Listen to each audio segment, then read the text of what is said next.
Kau nak kawan respect kau, siap salam cium tangan.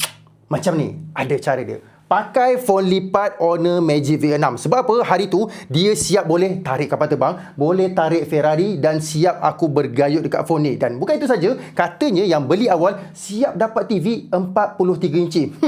Memang bangsawan betul. Jadi jom video kali ni aku nak ceritakan pasal spek penuh Honor Magic V6. Ramai yang ingat bila phone lipat 2 mesti dah boleh buka 2 apps secara serentak. Tapi sebenarnya silap tu. Dekat phone ni aku boleh buka sampai 3 apps secara serentak. Nampak tak? Boleh buat main game, boleh buat kerja dalam satu masa yang sama. Dan satu benda baru yang aku perasan dekat Magic V6 ni adalah Fast Flash AI. Okey, kau lipat sikit saja AI akan keluar dekat sini. Mesti kau ingat kelebihan skrin besar ni dekat video dan juga game saja. Tapi sebenarnya bila aku katakan buat kerja macam buat wording, buat presentation, benda ni sebenarnya umpama macam tablet yang kecil lah dekat dalam poket aku sebenarnya. Untuk bahagian kamera memang agak menarik. Salah satunya yang aku minat adalah dia ada dual preview. Okey, katakanlah kau nak ambil gambar orang, dekat skrin dalam dia boleh tunjukkan, dekat skrin luar pun boleh juga. Okey, untuk zoom dia pula ada sampai 100 kali zoom. Ini dah cukup bagus lah untuk sebiji phone lipat. Dan macam biasa, Hakot Studios untuk portrait masih lagi ada dekat sini. Dan macam biasalah, phone mahal sekarang ni kalau tak cukup banyak AI memang tak lengkap. Jadi dekat phone Honor Magic V6 ni, dia ada satu AI yang agak menarik, iaitu AI Image to Video. Dekat sini aku tengok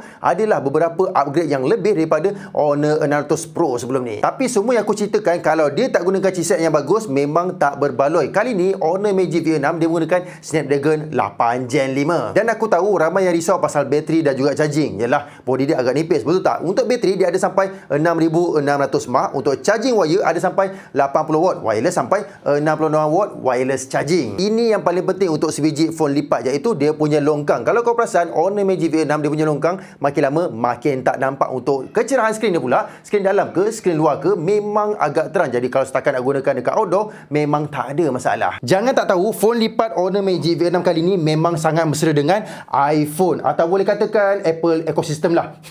Lagi mudah nak gunakan. Namun macam biasalah, kita lipat dulu. Apa pendapat korang? Baik beli tak Honor Magic V6 kali ni dan teruskan pakai iPhone 17 Pro 2TB ni, ataupun